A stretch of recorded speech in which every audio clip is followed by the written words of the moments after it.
I found these adorable Fantasy Village book holders from Crafty Kids 3D and decided to print a few to paint.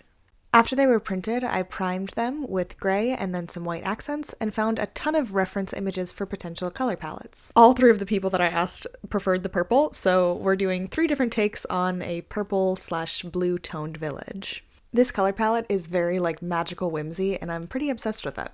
I started off by doing a base coat of just a medium tone on the brick archway, and then did a wash of dark to get all the way in those little cracks, before individually accenting several bricks around each section so that they had some interesting color pops. Once the archways were completed, it was time to move on to the buildings. I wanted one village to have a light pink and purple vibe, so this one I did a really, really soft lilac and cream for most of the buildings.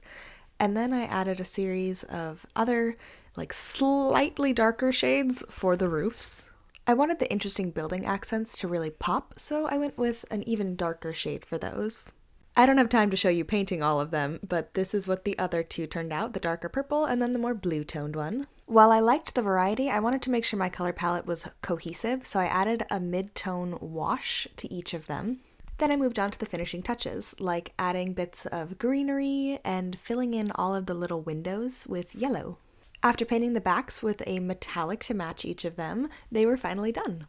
They take the stress off of your hands when you're reading a big book, which I love, and I'm so happy with how these turned out. I haven't actually painted any minis yet, despite having printed them for years, so these are probably the smallest things I've painted, and they were so fun.